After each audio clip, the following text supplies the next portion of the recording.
Bonjour à tous chers amis, vous le savez, nous allons dans cette émission parfois à la rencontre de personnalités, de stars qui aiment particulièrement leur jardin.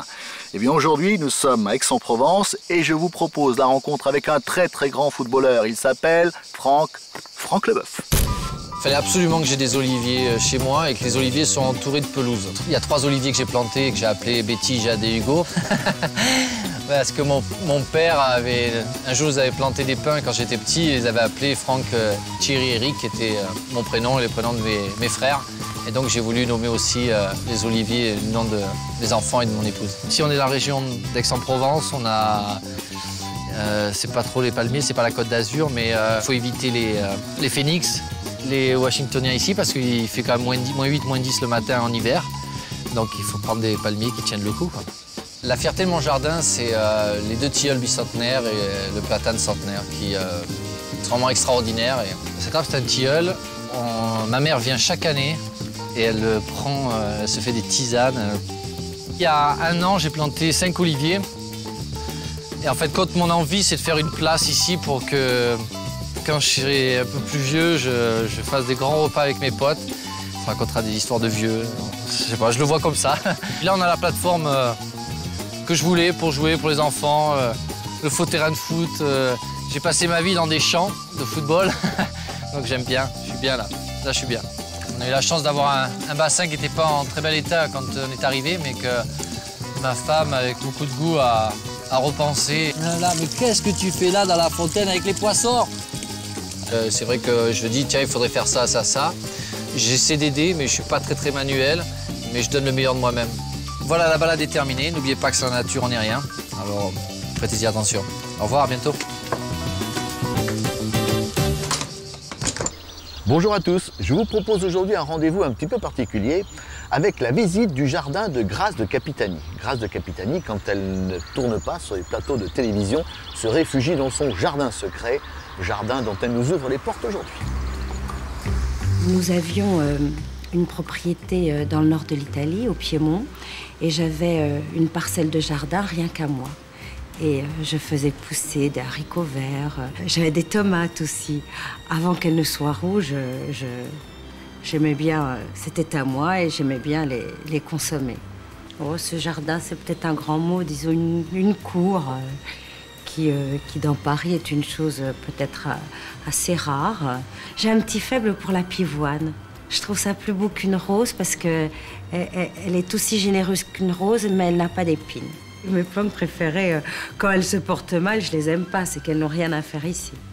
Cette plante s'appelle un Cytisus. Elle fait de très jolies fleurs jaunes, parfumées. Et si on veut avoir une autre floraison, il faut bien retailler les fleurs fanées. Les coccinelles, c'est un bon truc écolo pour protéger les plantes contre les pucerons. Mais il faudrait qu'ils vendent des coccinelles en boîte. Ils vendent des coccinelles? Oh, on m'a dit qu'avant qu'il y ait une maison, c'était un champ de pommes de terre. Après, il y a eu un maréchal Ferrand. Derrière moi, il y avait même un poulailler. J'aime bien les pots en terre parce qu'ils vivent. J'aime pas quand c'est trop propre. J'aime pas quand c'est trop ressemblant. J'aime faire des associations, mais différentes.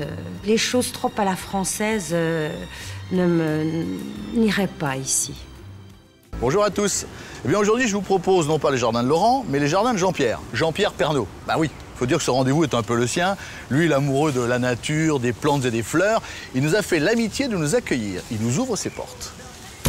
Jardiner, ça m'apporte beaucoup de plaisir, de bonheur, de détente. Quand je pense à mon gazon, je pense qu'à ça. Quand je pense à mes arbres, je pense qu'à ça. Et donc, on pense à rien d'autre. Et ça sort du boulot, ça sort de l'actualité. Quand on vit dans une grande ville, on ne voit pas passer les saisons. Et ici, c'est magnifique de regarder simplement passer l'automne, passer l'hiver, passer le printemps, passer l'été. J'aime beaucoup avoir un verger. J'ai planté des cerisiers, des pruniers. Il y a beaucoup de poiriers dans mon jardin. Je les taille tous les ans. Cette année, il n'y a pas tellement de poires parce qu'il y a eu des petites gelées en Picardie au moment où ils étaient en fleurs. J'ai 2 pommiers à cidre. C'est un voisin qui a un vieux pressoir. On ramasse les pommes et on fait à peu près 100 litres de cidre tous les ans. Je me promène souvent dans le coffre de ma voiture avec des dizaines ou des centaines de kilos de pommes que je distribue à tout le monde. Je suis le roi de la compote de pommes et de la tarte aux pommes. Ma rhubarbe, tous les ans, on la rase, tous les ans, elle pousse, et avec la rhubarbe, je fais de la compote. Et puis, il y a certains arbres qui sont liés à un événement particulier. C'est un chêne chevelu de Bourgogne que j'ai planté en l'an 2000, le jour de mes 50 ans. Ça peut vivre 800 ans, et dans 800 ans, peut-être qu'il y aura encore la trace du petit Pernod sur Terre. Cet arbre, c'est un liquide ambar auquel je tiens beaucoup parce qu'il m'a été offert par l'équipe du journal de 13 heures pour mes 10 ans au 13 heures. J'ai acheté une pâture à côté de ma maison où il y avait cette grange que je vais vous ouvrir, où il y avait des vaches avant. De Chavannes m'a donné la statue de la liberté qui était dans l'ancien décor de Convaincre-ça-coûte. C'est la seule statue de la liberté en Picardie. Bon, je m'en vais vous laisser maintenant, comme on dit dans mon pays, et je vais travailler parce que mon principal outil de travail, c'est ça, c'est mon tracteur.